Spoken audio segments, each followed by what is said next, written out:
What's up, everybody?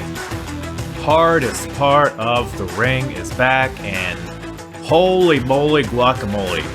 What do we... I'm so bad at starting podcasts. It's ridiculous. But yeah, speaking of bad, we have Ring of Honor, Night of... I'm just kidding. Kinda. Ring of Honor, Night of Appreciation. This is Ring of Honor's third ever show. So, my fucking cat jumps on my desk while I'm recording a goddamn podcast. Anyways, we'll cut that out, don't worry. Like I said, their third ever show that Ring of Honor ever produced. And man, it's always, I've gone back and reviewed the first and second show. If you have not listened to that, I would strongly suggest you go back and give those a gander. Not really for storyline purposes, but just because they're really fun shows to talk about. And, Ring of Honor itself is just a promotion that lends itself to be very interesting. A lot of highs and lows, but third show ever, still figuring things out, but things are starting to materialize, and we're starting to work our way towards getting to where Ring of Honor would end up becoming, but still got a ways to go. Still got a lot of junk to weed out. Still got a lot of silliness to get rid of, but it is what it is. You might get an awesome match between AJ Styles and Low Key, but you also get, a lot of gay bashing and women getting burned and hammered. So, it's balance, right? Right? But yeah, fun show. And this show that you're listening to, the Apron Bump Podcast with your host, the hardest part of the ring, is also a fun one because we have Charlie from the GetCho Podcast joining me today. Who a doggy. And I'm not just saying this because Charlie was on my episode here, but GetCho is legitimately one of the most entertaining wrestling podcasts out there. And I say that, fan made, wrestler made, whatever it is. Those guys, it's a collection of a bunch of silly Filipinos that are just having fun with wrestling. And yes, by the way, guys, wrestling can be fun sometimes. Did you know that? But yeah, love what those guys do. I'm a relatively new listener, but I will be continually listening.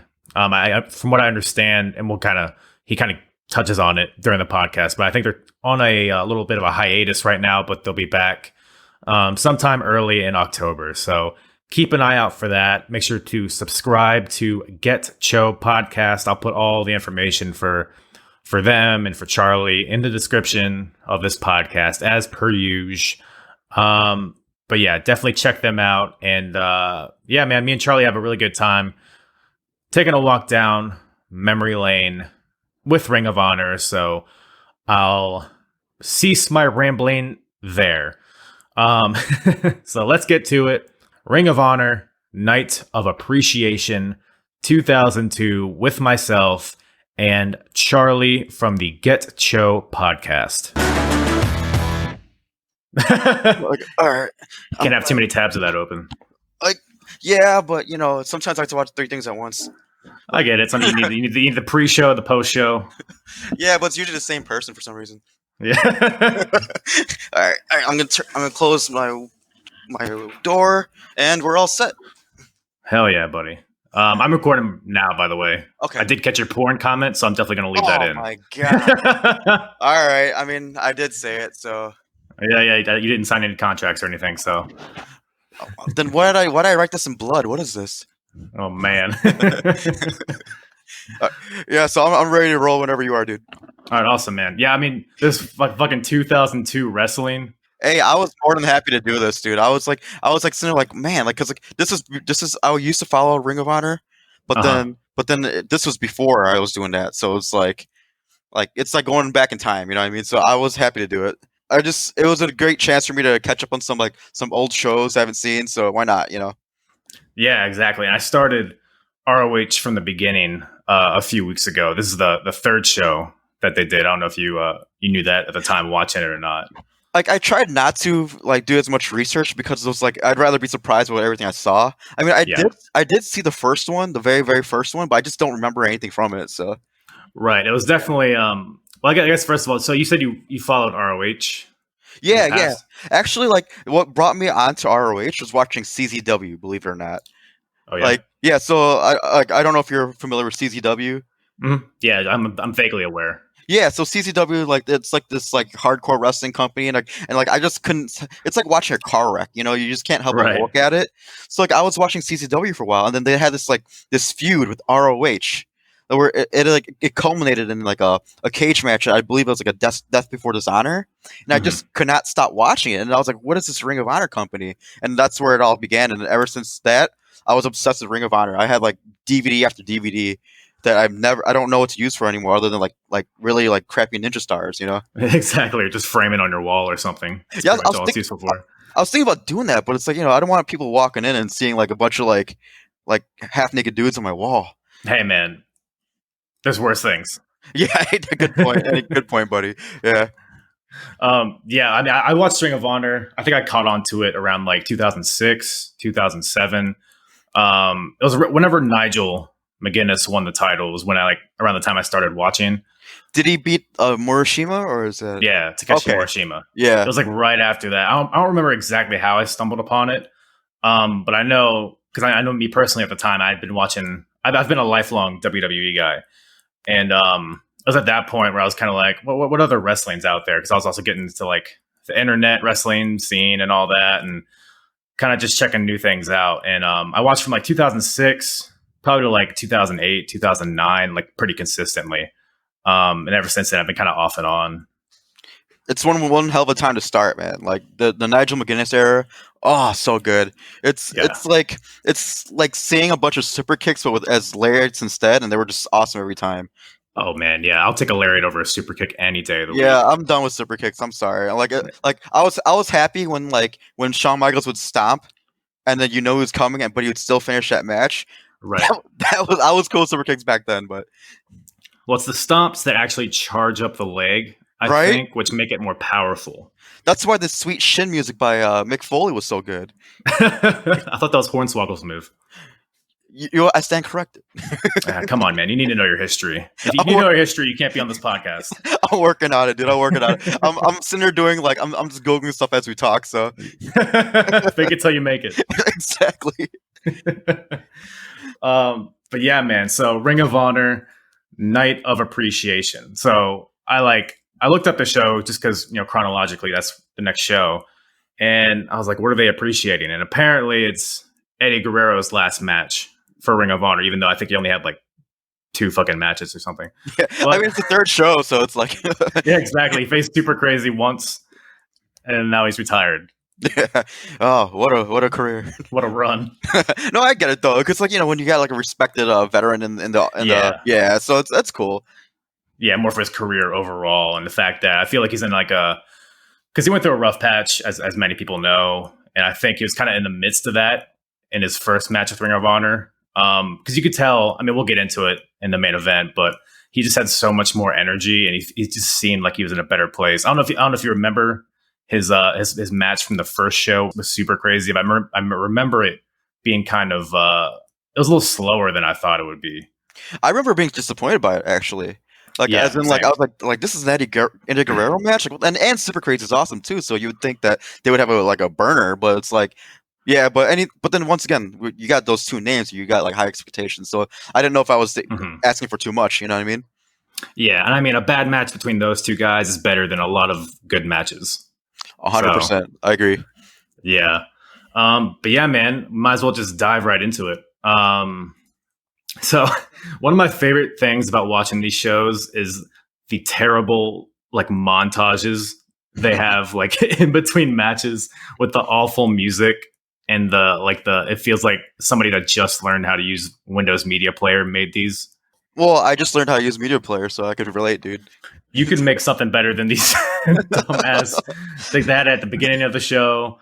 I'll give it to them. They tried to hype up their matches beforehand, But man, it was very 2002.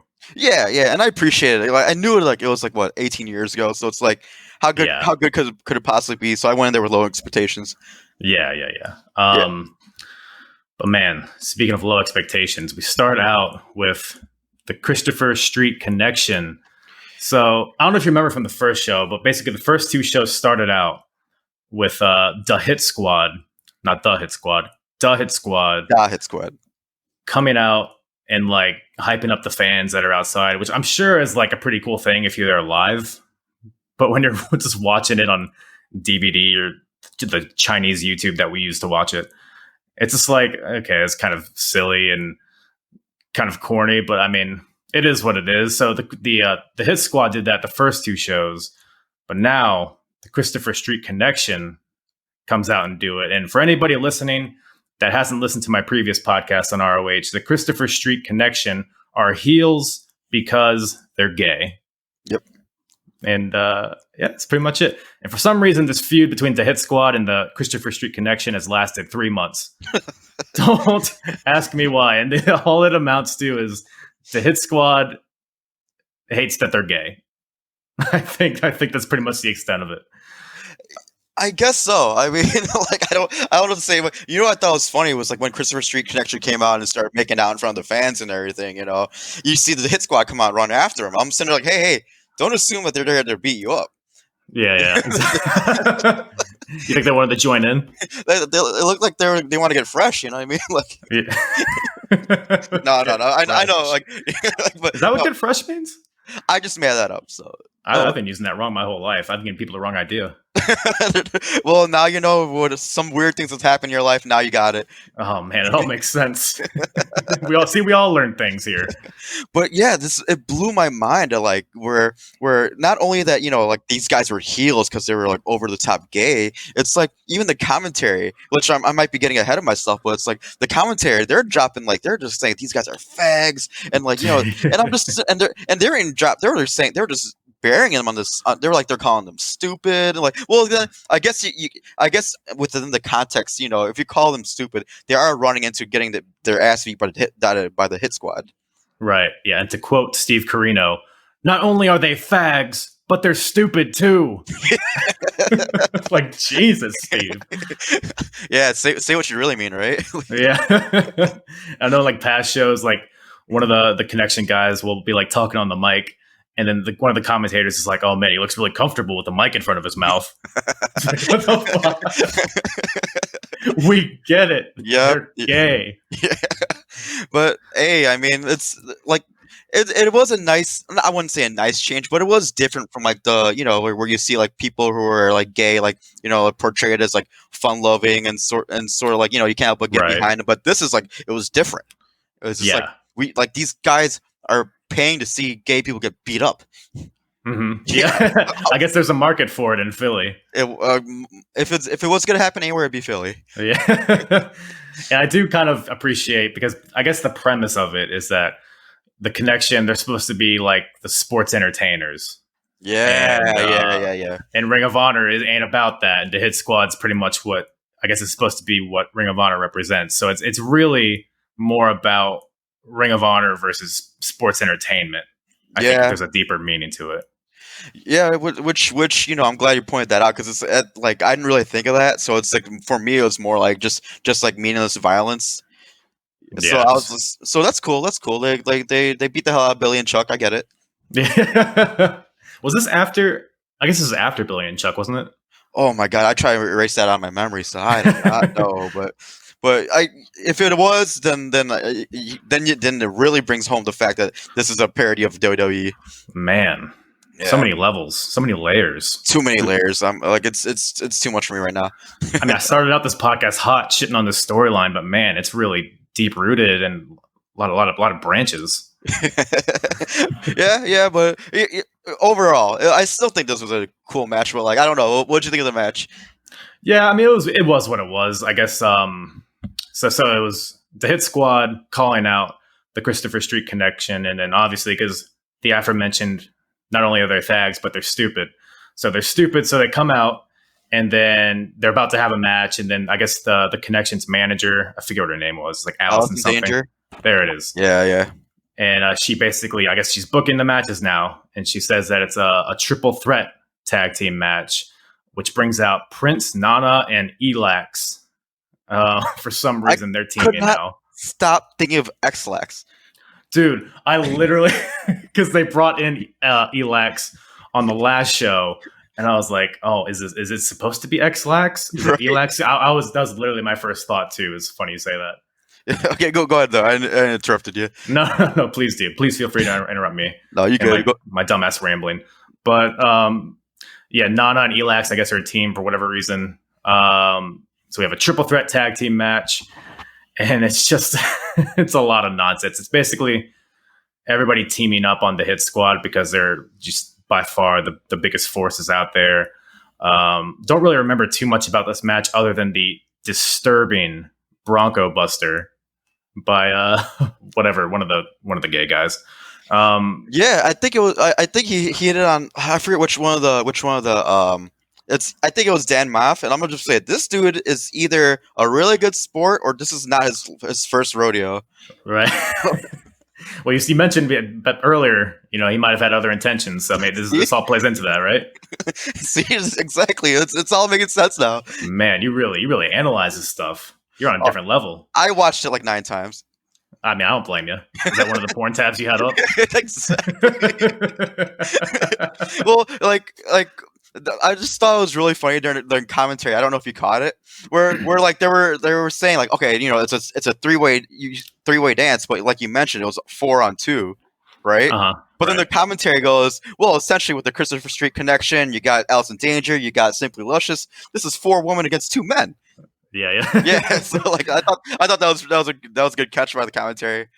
That part I remembered was that really raunchy Bronco Buster, and like I kind of marked out because the match ended with a burning hammer. Oh hell yeah! Even though it was this big ass dude giving it to a woman, I mean I was all for it. Yeah. I was like it was pretty Kobashi-esque. So cool. I was happy. Yeah, it was. I mean, I'd be lying if I said it didn't look good.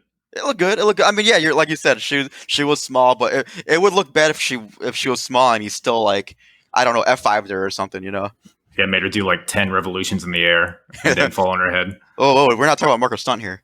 Yeah. But yeah, I guess so the Hit Squad gets the win here. I don't know when they like bring in tag titles. I don't know if it's anytime soon. I don't know if you know that offhand, but no, not off the top of my head. They're like the one really, I guess there's a few tag teams, but these guys have definitely been built up more than any of the other teams that they got there. I think like around that time it was like mainly the Briscoes when Mark got older and like was able to like wrestle. But I don't quote me on that, but I remember seeing some old matches with Jim Cornette coming out with the Briscoes. Oh yeah, as a champs, yeah. So, but either way, don't quote me on it. Like I could be mixing it up with another company, or I could just be making that up, or No, it's on the internet now. Now it's fact. It's news. If I screw that up, my name is Jim. So speaking of the Briscoes, next match we have Jay Briscoe versus Tony Mamaluke for some reason. But that's funny you bring that up. That Mark wasn't young enough because I didn't understand why Jay had been wrestling so many singles matches. But I guess it's because Mark was 17 at the time. Exactly. Yeah, it was like Jay was 18, so I think that's their legal working limit for their state athletic commission or something. So right, he didn't pull Jeff Hardy and lie about his age. That's the first time hearing about that. So I don't like Jeff Hardy. It didn't look like he aged. I'm sorry, but he still looks like he's pretty young right now. He does. He started, I believe. Don't quote me on this, but I believe his first match with the WWF was when he was 16. No way. I think it was against Scott Hall. I think it was his first match, but don't quote me on that. All right, hey, I'm like, I want to get Jeff in trouble. This is on the internet. Fuck. I don't follow my own advice.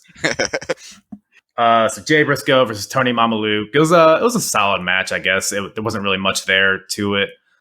Ultimately, Jay wins with the Jay Driller, which looked really sick. It was a great counter. Like I don't know if anyone like if you remember this, but it was a counter off a backslide. So it was literally out of nowhere. So it was pretty cool. Super smooth. Super smooth. But what wasn't smooth was the post match when Jay and Mark, so they walk back to the not the gorilla position, but whatever ROH's equivalent of that is. They walk backstage. The basement, exactly. And their parents are there. I don't know why they weren't watching in the crowd, but it's a funny little deal. The parents congratulate Jay for winning, but Mark's pissed for some reason because Jay almost lost. I don't know if they're teasing like a match between the two in the future. Like I said, I haven't watched this era before, so I don't really know how they or when they become a team or what it is. Obviously, they become one of the most prolific teams that company ever saw. But if I remember my Ring of Honor history, I think they faced off in Manhattan, first year anniversary. Like they did face off eventually. So spoiler, I'm sorry, but no, that's awesome. So yeah, I had no idea they faced each other. Yeah, it was actually like I just remember it being a really hard hitting match. So check it out; it's pretty good. Was that Mark's first match? I believe so. I like. Once again, don't quote me, but I would put like at least like $5 on it. That yeah. Wow, $5 is high roller over here. Oh, look at this guy. I don't mess around. Danger's my middle name. GetCho must be doing well. we do it. We do it. Yeah, we know. You almost believe in yourself. I'm not gonna put us on blast like that. Yeah. But yeah, so I'm curious. I'm gonna look it up anyway. But I believe so that they did have a match at a 1 year anniversary. Hell yeah! Well, yeah. I'll definitely look forward to that. So what do we got next? Mm-hmm. That's right. Joey Matthews and Christian York versus Divine Storm. Man, what a cast of characters in this match. The Joey Mercury, future Joey Mercury, and a bunch of other fucks. Yeah. Basically, what this match was. It was the ladder magnet. Yeah, I feel like this is what everybody associates Joe, either that or J&J Security. Yeah. I mean, I liked them in Eminem. They were all right. Oh, for sure. Yeah, for sure. Did not like him in this tag team though. No. I mean, I guess that team was better than Divine Storm, which is just like, I don't know, man. I try to like him, but then Quiet Storm does his Storm Cradle Driver before his finish. I was like, shut the fuck up, you douche. And then thankfully he didn't lose this match. God damn it. He wins this match. Quiet Storm does with it was actually a pretty slick looking kind of roll through into a knee bar of some sort. Yeah, something like that. I kind of marked that on that one just because like I appreciate a good Achilles ankle lock, and he kind of had it in both. So I was like, all right, cool, because I just learned that in jiu-jitsu, so I'm like, okay, it actually looked like a legit submission. So you could pull that off, right? Oh yeah, way better. I'd be a loud storm. Should just end the podcast there. It's not gonna get any better than that. It's like, are you kicking me off? I'm sorry. Thanks for coming on. Bye. Finish it by myself. That was my my highlight of that match, because that match was not like anything where you would go out of your way to watch. So yeah. There's a lot of guys on this show and on the previous shows where they're from the Texas Wrestling Academy, which for anybody listening that doesn't know is Shawn Michaels' school. So there's a lot of guys on the show from that school, and the previous shows they've had just like 6-man, 8-man matches that are like kind of clusterfucky. And they had a particularly bad one on the last show. I don't know if you've seen that, but Ring of Honor Round Robin Challenge 2002. If you ever watched that show, just watch it for that match, because it was one of the biggest clusterfucks I've ever seen. But in this show, I feel like they kind of were more that they thought about where they were placed a little more. So like this is more of a traditional tag team, and then there are some other singles matches later in the show. So in that sense, I feel like they're kind of improving, but yeah, nothing really that's getting me emotionally invested in either of them. I mean, I was just more amazed that like TWA had like such a big presence in the Ring of Honor's history, Right. Yeah, like I mean, I must be like an influence from Rudy Boy Gonzalez, but other than that, it was like, man, they're really going all in TWA. Yeah, which makes sense. I mean, considering Bryan Danielson, Spanky, Paul London, all guys that I've known that were big in ROH's history. I guess they all came from that school too. So I guess there's some merit to it. Yeah. But they really had to weed some of the junk out, I guess. You didn't like Stone? Whatever, Joe Stone? What was that dude's name? Am I missing that?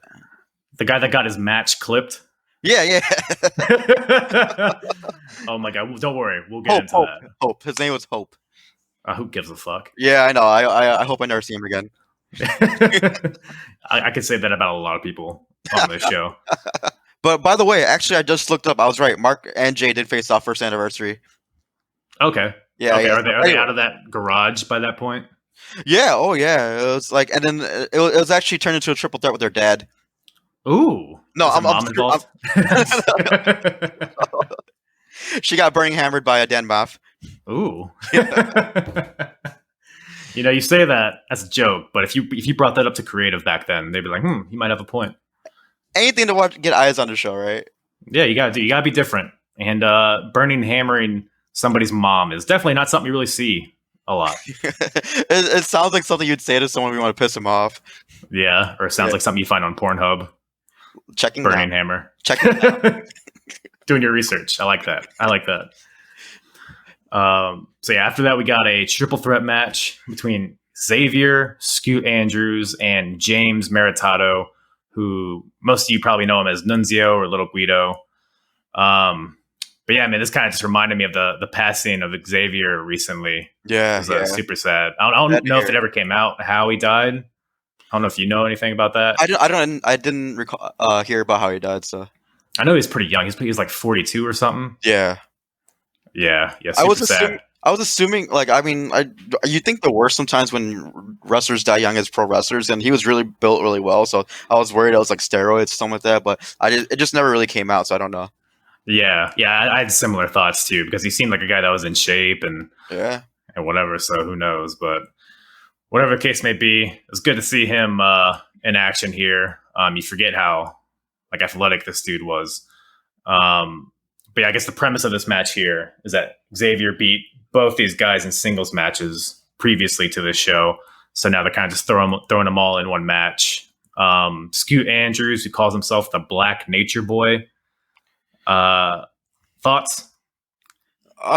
Man, I'm trying to be positive, but then this match was too clunky for me. There was like some AEW moments for me where it's like, there was a point of the match where like, either they stop selling, like here, I'll example, like Scoot hits a reverse DDT on some, I think on Lil Guido, right? Mm-hmm. And Xavier completely ignores it. You know what I mean? He walks away and he goes up to the top rope for the next spot. Right. Yeah, and it's a three-way match. So if you're trying to win this match and the guy's about to pin him, why are you jumping on the top rope waiting to hit him with something else? You know? So it was like shit like that. It was just kind of like it was okay, but like I was expecting a lot for someone to call themselves the Nature Boy.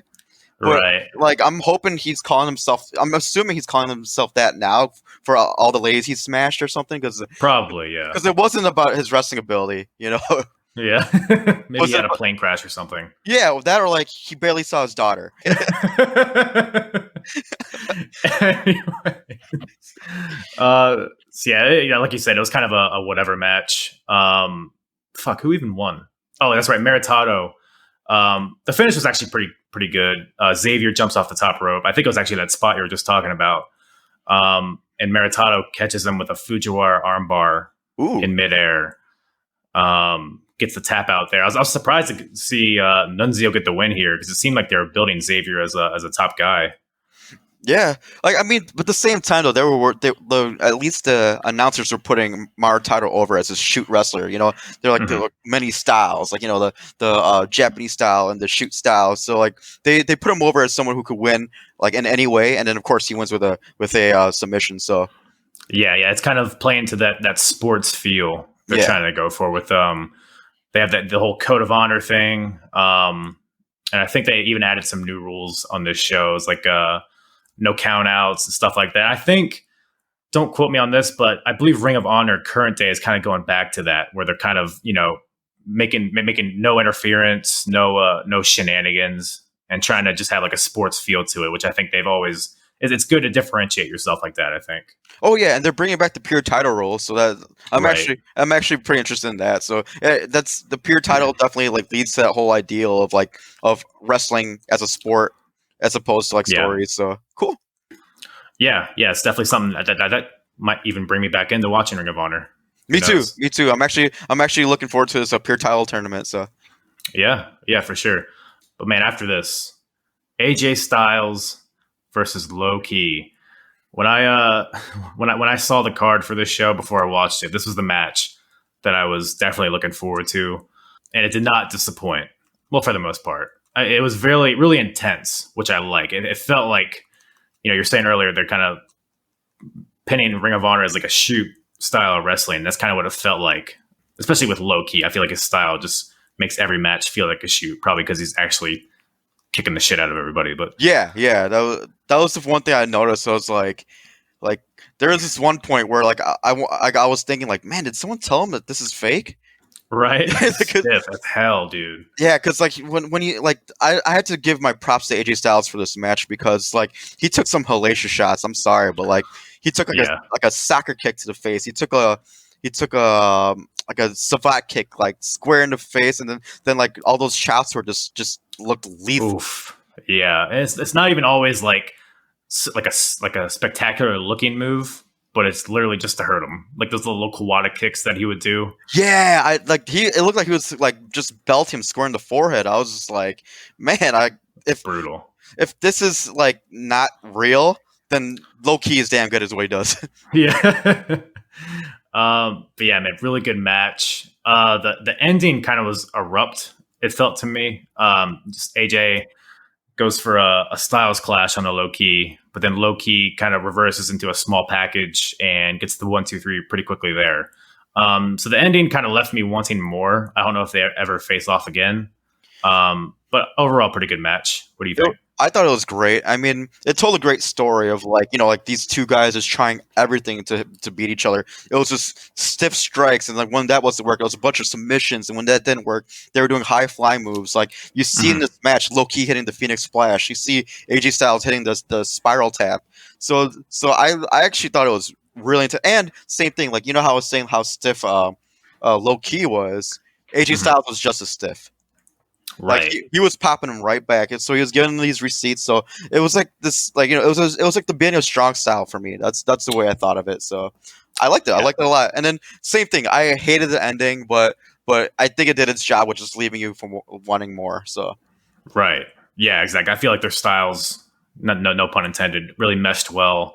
It's amazing to see how early these guys are in their careers, but how good they are like 20 years ago. Oh yeah, and commentary was already putting them over as the best in the world. Dude, we gotta talk about commentary for a second. Yeah, go ahead. Holy fucking shit, was it awful? It was bad. They didn't. I mean, they're just getting too excited. It's like they didn't want any dead air, which in wrestling is okay to let things breathe every now and then. Oh yeah, it was just two guys. Like I feel like they were like poking each other, like your turn. Your turn. Like, well, and exactly. Just making sure that there's like loud noises, Yeah, that's exactly it. They're screaming the whole time. And like, I feel like, do you watch The Simpsons at all? Off and on. Off and on. Like, there was this one thing where they were parodying soccer. Like we're like soccer, like English soccer commentators are like kind of like he passes to center, passes to the guard, blah blah blah. Mm-hmm. Then they have the Latin, the Spanish announcer, to the center, to the center, to the front, he's passing it. It's like that's how I felt like. Yeah. I mean, there is, if I watch Japanese wrestling, I'll always prefer to watch it with the Japanese commentary. Same here, just because of how hype they get for literally everything. Yeah. But maybe it helps that I don't understand what they're saying because fucking Steve Carino and whatever the other guy was, Donnie B or whatever. Donnie B. Yeah. They were just, like I said, man, they just felt like they couldn't stop talking the whole time. I still refer to them quite a bit because like Steve Carino did have some like one-liners that I thought were really funny. So like other than that, like, yeah, that's the, and he did bring some insight, like, getting some background information to like some of the people. So at least it wasn't like the worst thing in the world, so I'll take it. It wasn't like, I don't know if you know Yoshitatsu, but like his of course. his New Japan commentary was probably like legendary. Perfect. Him and Matt Stryker and JR. Oh yeah, that was like, I'd rather have like Carino's bantering than Yoshitatsu. Yes. Incredible. And then you have JR who knows like nothing about New Japan, and then Matt Stryker who gets too excited about everything, and then you have those three.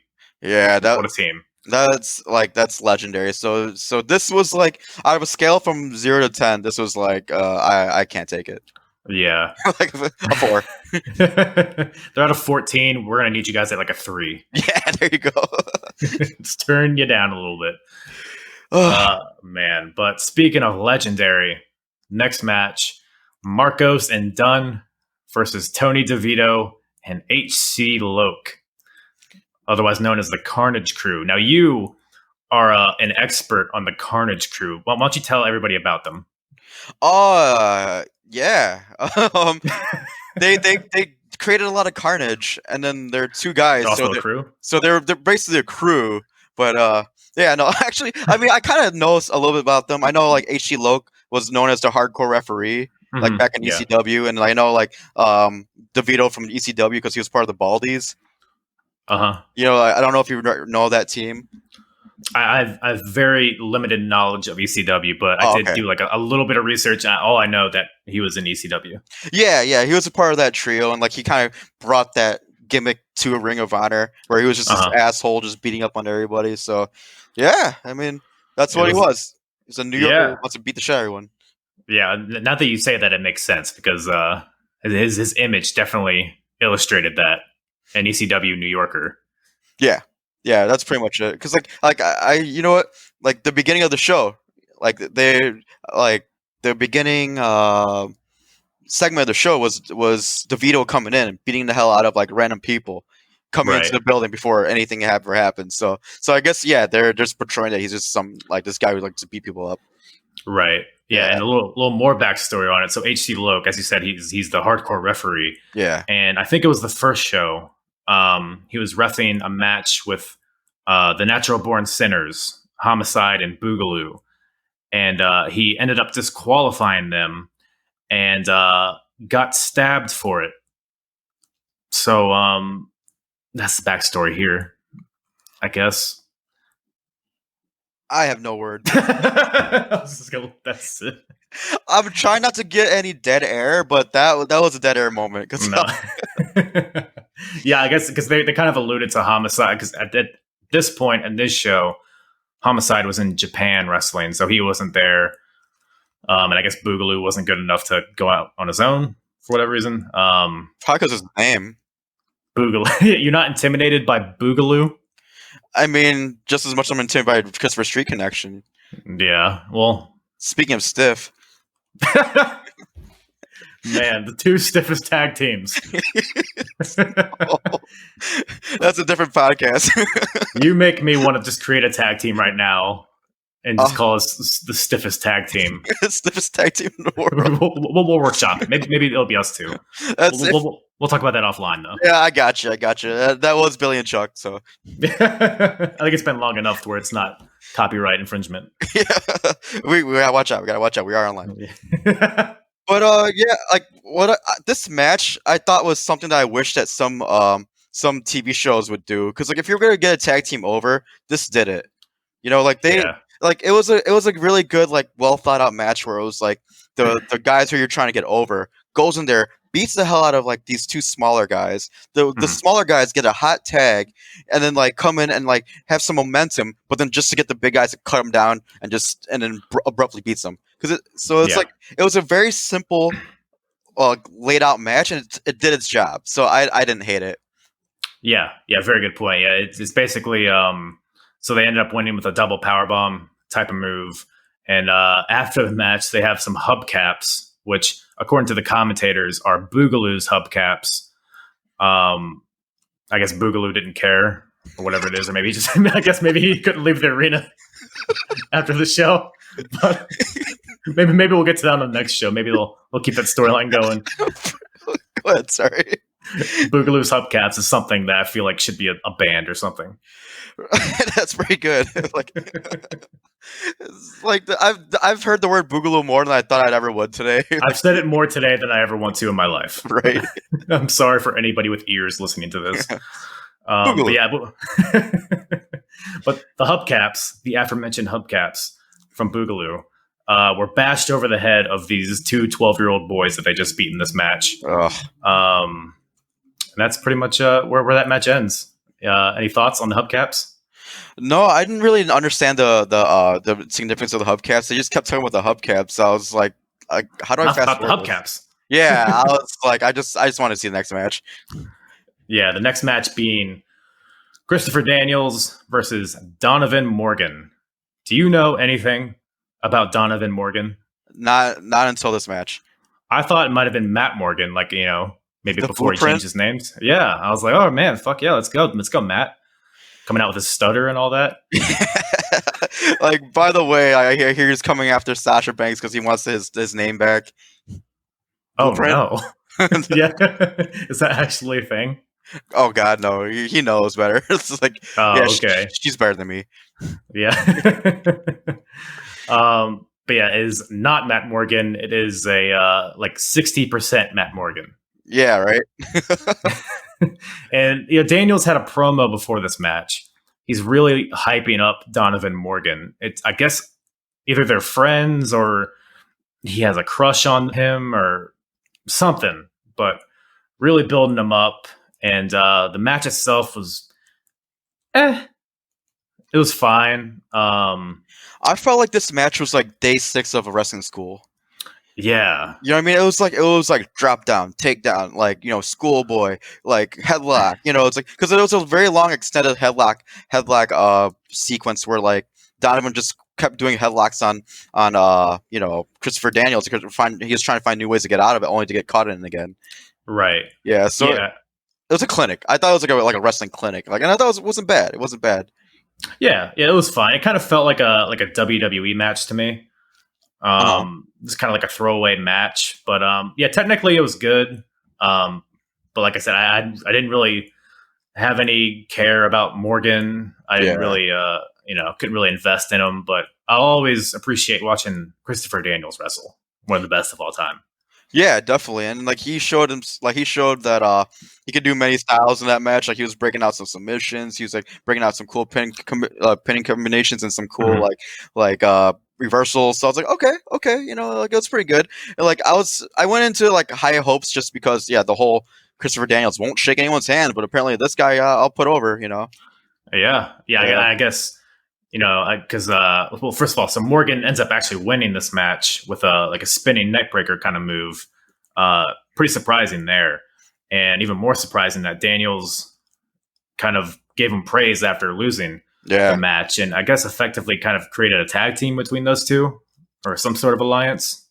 Is that what you saw in this promo? Yeah, I mean, like, because later on the show, like we'll get to, is like, there was a little fight, and like they fought side by side, so right. Yeah, it's a little prelude to something. Yeah, I guess it's setting up a bigger story here, but match was pretty solid, and we'll see what happens with that in the future. But it's like, I want to do mediocre matches with you forever. Yeah, exactly. The crowd wants more. Best out of 7 series. Oh my God. But man, speaking of long, drawn out stuff, we have the Texas Wrestling Academy Gauntlet. It was it was like what, 6 or 7 guys, or not even that. It was probably like 5. Yeah, it's like 5 guys. Because you had John Hope, Paul London, Spanky, Michael Shane, and American Dragon. Yeah, so 5 guys. And so as the name assumes, all these guys are from the Texas Wrestling Academy, and they're basically trying to see who the best, student of that school is.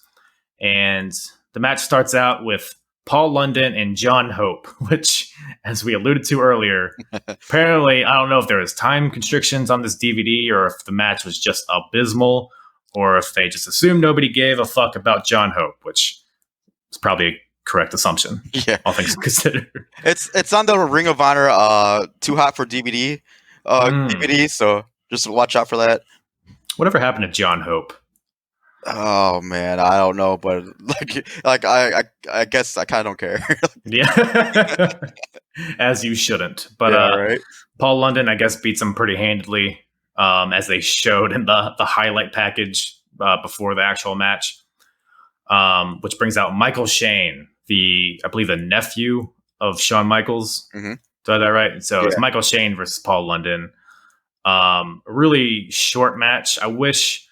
So you have Michael Shane versus Paul London, and then Michael Shane wins, and then Michael Shane faces Spanky. I kind of wish the Michael Shane and Paul London match was longer, and the Michael Shane versus Spanky match was shorter, if that makes sense. No, I 100% agree. Like, I want to see some more of Paul London. I love Paul London. He's one of my, he's not guilty pleasure, but he's just one of my random pleasures that I always get when he's on my screen. Oh yeah, most definitely. Like, I wanted to see more of him. Like, I was excited, like when he came resurfaced at Lucha Underground with that like that bunny tribe, whatever it's called, the White Rabbit. Yeah. But then still, that was still short lived too. So yeah, definitely. Always good to see Paul London, but he loses to Michael Shane, and then we have Michael Shane versus Spanky, aka Brian Kendrick. Apparently, these guys have a rivalry within the school. I don't know if that's just a play for a storyline or if that's a shoot, brother, but like they're building up some sort of rivalry between these two, and they've wrestled for what feels like 5 years, and then Spanky ends up winning with the sliced bread.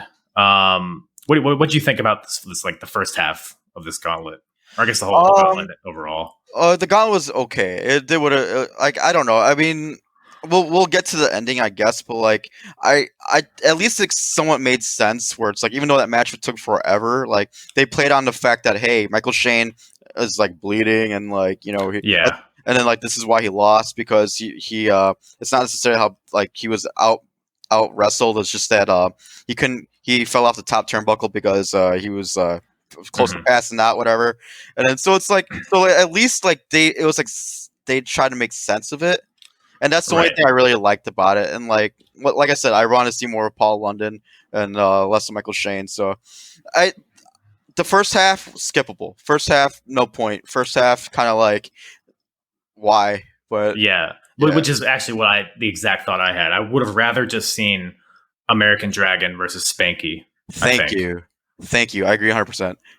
Which, you know, because they're the final little leg of this gauntlet. Yeah. And again, a pretty long match between these two, even though Spanky just wrestled a long match before this. So props to Kendrick for going out there and being a workhorse. But yeah, really good match between Bryan Danielson and Brian Kendrick. Surprisingly, Spanky ends up pinning American Dragon with a sliced bread off the top rope. Yeah, really great chemistry between these two guys, and I believe they faced each other a couple other times in Ring of Honor. So yeah, what do you think about that whole little deal? This is where the gauntlet helped this match, because it's like the whole time I had this feeling like Spanky was gonna lose. Mm-hmm. You know what I mean? So it's like you're thinking the whole time he just went through a long match with Michael Shane, and now like American Dragon should come in and wipe him like across the mat. And it's the same thing. It's like it was a very like hard hitting match. Like Dragon just was hitting them like really hard. So it's like, so for me, like it was pretty cool to see that. It was pretty surprising to see that he won. You know, and it was very entertaining either way. But I mean, they could have done it without the gauntlet. But whatever. You know, I think it puts Spanky over even more for him to like beat somebody and also beat Dragon afterwards. Yeah, exactly. Yeah. Especially after beating both Spanky and Michael Shane consecutively. Yeah, definitely really built him up. Yeah. Really huge, and really set him up for what is announced after this, which is a 16-man tournament to crown the first ever Ring of Honor champion, which both Spanky and American Dragon are a part of. And man, you thought this match dragged on. Oh. How about the promo segment after it? Where we have, you know, they have like 8 guys come out one after the other. They all come out and say the exact same thing. I am entering the tournament and I will win the Ring of Honor title. It's just like, Jesus Christ. And then you have Low Key come out last.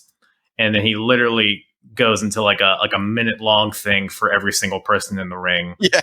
It's like, when he did it, he like pointed at Jay Briscoe. He's like, Jay Briscoe. And then he goes on his little thing. I'm like, oh my God, is he going to do this for everybody?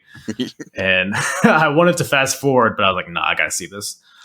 But yeah, what do you think about this tournament they have to crown the first champion? I mean, it puts over that, like, Ring of Honor has a lot of good people, so it's like it's cool. Like I like that, like, they were doing this kind of tournament to crown their champion. But Yeah. same thing, like, I just thought it was funny that they did the WWE style of, like, you can be in this match as if you can grab a mic from backstage and get out there first and talk, because that's how Exactly. the WWE books. It's like, all right, who's gonna be in this match? Well, I have, like, oh, we're gonna do a 5-way because 5 people came out. Yeah. So, Exactly. so that's how it felt like. But I mean, in the end, it was like you get an idea of, like, man, all 8 of these guys were actually pretty good, and like yeah, I could see like, everyone. Well, let's just say this: all 7 and Prince Nana were pretty good. Right. Are you burying Prince Nana on my fucking podcast? He buried himself. I'm just here for the show. I'm a big Prince Nana mark. I'm a big Nana mark when He's a he's manager. taught. Yeah, exactly. Yeah. Like the him with Jimmy Ray was pure gold. Jimmy I'm sorry. Raven, Cesaro, right? Yeah, the embassy forever. Yes. Like, yes, yeah, I'll give him that. Him in the ring it was just like a slower Big E. Yeah. Yeah, it's a good point. I don't think I've actually ever seen him in like a long, because all of his matches that I've seen have been just like kind of squashes. So maybe that's what he was built for, is that like short burst kind of like Big E-esque style matches. Yeah, it was just basically like whenever he like got winded and the match would be over. Right, yeah. Got too sweaty. Had to get out of there. But man, I agree with you. I think he found his footing as a manager. Yeah, pure gold. Yeah, so I definitely look forward to that as I keep going through these. So after that, I believe we have the main event: SAT versus Amazing Red and Eddie Guerrero. Who doggy? So as we kind of mentioned in the beginning, this whole show is kind of built around it being Eddie's last match in ROH and kind of sending him off into the WWE, which I guess he's already there at this point. He's Intercontinental Champion, so which is surprising to me. He just walks in with the belt. Like, I feel like WWE wouldn't let that happen nowadays. A part of me thinks that Eddie didn't care. He's like, ain't no one watching this. Yeah, exactly. But yeah, so the match itself was really good. I mean, any match with Eddie Guerrero is going to be at least okay. But you have Amazing Red in there, who's a legend in his own right at this point. And then you have SAT, who I've said this before, but I guess they're pretty much 2 super crazies. I was gonna say they were like Hispanic Young Bucks. Ooh, man! I like Young Bucks. I mean, they've accomplished way more. Like, but I think they're 2 super crazies. Pretty much, they're very spotty. Yeah, agreed. Do you know what SAT stands for? Yes, I do. Do you? I do not. Oh, okay. They're also a play of WWE. Their team's called the Spanish Announce Table. Is that true? Yep. That I think so. I don't care for this. It's true to me. I never confirmed it, but I remember like knowing this for a long time. I never wanted to confirm it because I thought it was so great. Yeah. Like I'm like, I'm gonna believe it till this day, and I'm never gonna look it up. But because like, it was like, this like WWE always smashed that damn table, and they're like they're here to protect it. Man, yeah, I didn't know their motivations were so strong. Yeah, I might need to go watch this match back so I can really absorb the storytelling of that. Yeah, there's a lot of layers, dude. Apparently, lasagna. This match is lasagna, if anything else. Right? Yeah, it's a solid match. Ultimately, Eddie Guerrero gets the win, pinning one of the Maximos, who gives a fuck. The Mexican one he pins. Yeah. It's still real to me, damn it. It was Joel. Oh, okay, Joel. No, I don't know. I just made it up. For all intents and purposes, it's Joel. Yeah, it was Joel. With a little Splash Mountain power bomb. And at first, so he gets the win there. And I'm like, man, I wanted to see the frog splash. But then, oh baby, Brian XL comes out. And if you don't know, anybody listening, if you don't know who Brian XL is, it's Lil Bow Wow. Oh my God. From like Mike, right? Yes. Dude, You joke, but that movie's fucking legendary. That's what I'm saying. It's like that's why we're saying high praise for Brian XL. Exactly. I think even Eddie calls him Lil Bow Wow in his promo. Oh, I didn't catch that. I don't know because the audio all the promos were unlistenable. But so Brian XL comes out and for whatever reason challenges Eddie Guerrero to a match, and it's kind of a match, I guess. Eddie kind of just shit cans him in 20 seconds. And finally gives them the frog splash, giving the crowd what they want. And just a fun way to end the show, giving Eddie 2 wins. And you have the whole roster's out there watching them and all that stuff. So it's a really cool energy at the end there.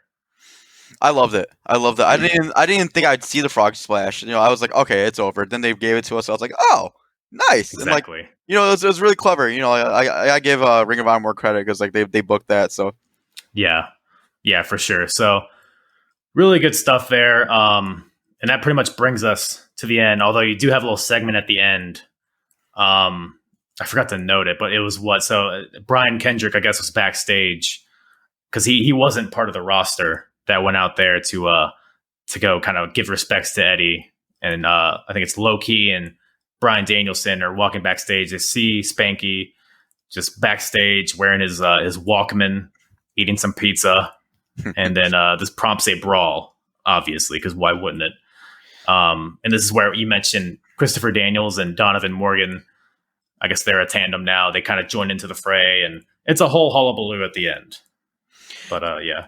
It was a really convoluted way to do a brawl, because it's like you're literally mad because somebody didn't come out to see Eddie Guerrero, and then all of a sudden Christopher Daniels comes out and be like, "Why are you guys bitching?" And then a fight breaks out. Yeah. So it was pretty ridiculous, but I don't know. I guess it served the purpose to set up something along the line. Yeah. And I didn't really, mention every single backstage segment that happened on the show, but man, almost 100% of them are absolutely awful. Yeah, most definitely. You weren't kidding about the bad editing and the whole clunkiness of the show, but yeah. I mean, there are a few kind of good promos, but a lot of it's like you could tell they just caught him in the hallway and they're like, "Hey, do a promo real quick." They're like, yeah. Yeah, I'm going to win the match that I will have later, and then they just say their catchphrase and do their little hand gesture. Yeah, so it was there's a good reason why you didn't go over it. It was pretty rough. Yeah, I try to block it out. But yeah, man, that pretty much brings us to a close on Night of Appreciation. If you had to give this show a rating out of 10, what would you give it? I actually enjoyed it just because it was a good walk through memory lane. So right. I would still give it a 2. Just kidding, I'm kidding. I'd say a 6 because it was still enjoyable. It was an easy watch. You know what I mean? Mm-hmm. So and plus what one thing I wanted to bring up was the energy of the crowd. I felt like I was watching an ECW sort of type show because the crowd was just always they were just never quiet. And it wasn't in a bad way. It was just they were into everything. So as much as it came off bad on the DVD, to be there live, I'd probably want to go watch it there live. Oh, for sure. And that's really, I mean, in 2002, they're kind of still figuring things out. They're nowhere near what they're going to end up becoming in the future, even just within a year or two. But yeah, that crowd is what stays consistent. Their energy is always just, it can really make the show, honestly. And I think it really drives the people in the ring, which ultimately is what made ROH so great, in my opinion. Exactly, and I'm going to give ROH credit because I don't think they did any Thunderdome crowd noises or anything like that. So yeah, that shit was real. Yeah, exactly. But how about you? 1 through 10? I'd probably give it a 6, being generous, just because I think the main event was really good. I really liked AJ and Low Key, and even some of the bad stuff on this show. While it was bad, it was car crash bad. Yeah, where it was entertaining to watch. So, a few little bumps in the road here and there, but ultimately, I can grade it at a scale because, like I said, it's their third show. They're still kind of figuring out even production kind of stuff. So it was like you said, easy watch, and I definitely enjoyed it. I didn't regret watching it, if that means anything. Yes. Like it wasn't AEW for me. Just kidding. Yeah, man, that sounds like another podcast we have to do in the future. Yeah, right. Like I'm like I'm not a big fan of AEW, but it's I can see why people like it, so I won't shit on it. Yeah, there's a market for it, but Yeah. man, whatever the next pay per view is, I'll be sure to bring you on because it sounds like that could be fun. Yeah, you like. I mean, you're okay with swearing, right? Fuck no. Wait. Oh, okay, yeah, we cool. Wait we cool. a second. we cool. I was like, wait, did he just swear? Yeah. No, Chris is all good. Yeah. So yeah, no, I'll be more than happy to. I would love to, and then like, yeah, I love shitting on stuff. Just wait, that came off wrong. I'm going to just cut that. I'm going to cut that and put it at the beginning of this podcast. I like to manhandle little boys. The Kurt Angle. Yep. I'm a man that likes to play with boys. Yeah. Sorry. I'm trying to be professional here. This is a podcast. I gotta be professional. So I'm not professional. I've never been professional. Dude, I've listened to your stuff, man. I love it. I think you're very professional. So if you're being very modest, so I like it. I appreciate it, man. I've listened to your guys' stuff. I don't know if because you said you were taking a break from GetCho, right? Yeah. We're having a break until early October. So okay. Yeah. So that's coming up. Because I like just started listening to you guys. I probably listened to like your last two. But yeah, definitely I like the vibe you guys got. A bunch of stupid Filipinos just talking shit about wrestling. That's exactly what I look for. Yeah. I mean, we like to have fun. I mean, we've known each other forever, so it's basically like our group chat into a podcast form. Right. Yeah. So it's pretty much what it is. So we have fun doing it, and that's what the main thing is. Like wrestling's supposed to be fun. So even if we don't like what we watch, we're gonna have fun with it anyway. Exactly. Make it fun. You can always make it fun. By the way, I am also Filipino, just in case anybody thinks I'm a racist. Oh, but no. Well, I'm Thai though. I'm the one exception. But what was your ethnicity? I'm Thai. Oh, okay, you said Thai. Okay. Yeah. But yeah, the rest of I joined later, so like it was a primarily Filipino crew. But yeah, I'm the token. Man, you snuck in under the wire, huh?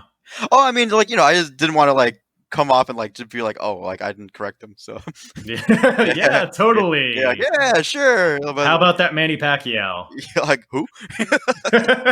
I only know Tiger Woods, half of them. Right. Well, and Saget from the Street Fighter. I thought you were gonna say Bob Saget. I was like, is that guy Thai? Oh, man, I can't think of a good joke. I'm sorry. He's neither can he. Yeah. Oh, no. You win this round. I set that up for you. That was a volleyball set right there. Bob Saget, if you're listening to this, fuck you. You know he is. And he's like, I am Thai, ass. Yeah. My real last name is like 19 letters wrong. Right. Jesus Christ. Well, we can't recover from that. Not going to get better than that. Yeah, man. Ring of Honor Night of Appreciation. Really good show.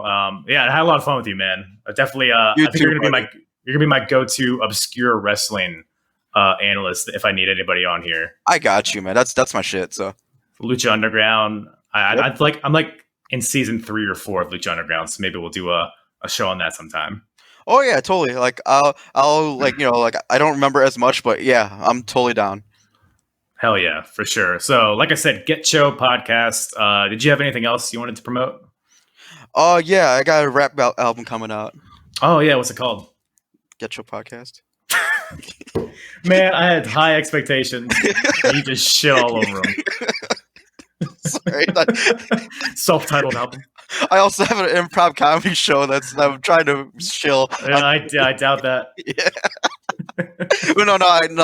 GetCho Podcast is the main one. That's my shit. I have my own Twitter, but GetCho Podcast is the main one. So, all right, awesome, man. Yeah, everybody go check that out.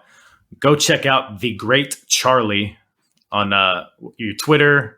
What is your Twitter handle? Oh, it's _Charty_B. Man, I spent so much time trying to figure out what your name was. I didn't know if it was actually Charlie or if it was like Chardy. or if it was some weird other Thai name. Actually, I'll correct you there. My real name is Charlie. Oh, is it? So that's why I'm the Great Charlie. You say you're Charlie though, so the white people can understand. Yeah. Like my birth certificate says Charlie, but I was meant to be named Charlie. Like that's my Thai name. Yeah. I get that. I respect it. So everywhere else I'm Charlie, but like that's why I go by so many names. Like Charlie B was the name I was going by forever, just because I love Cardi B. So, and she's my idol. I wish I could shake my ass like that. Yeah. You wish you had that WAP. I actually wish I had Offset. Yeah. Well, they're divorcing now, so now's your chance. What? Did you not hear about that? Oh my god. Oh my god! Well, it looks like we're adding another hour to this podcast. We got to talk about Cardi B. I got that wet ass dick, so wad. Man, that's where I'm going to cut it off. Not all jokes hit. Yeah. Yeah, man. Yeah. Goddamn. But yeah, man. Thanks again for coming on. Thank you for having me on. It was a pleasure. Once again, thank you to Charlie from the GetCho Podcast for jumping on with me today and just having a ridiculous fun time talking about Ring of Honor in 2002, Night of Appreciation. I had so much fun working with this dude, and I think from now on he's going to be my obscure, like I said, he's going to be my obscure wrestling kind of go-to guy. So would love to have him on again. Once again, that's Charlie. You can find him on Twitter at @High_Chardy_B. As always, I will put that in the description of the podcast. And yeah, man, that's all I got for you. So thank you guys once again for listening. Apronbump.com, Linktree /apronbump, etc. Listen to all my episodes, you fucks. But no, thank you guys once again for seriously. Thank you. Love you all, most of you at least. I am hard.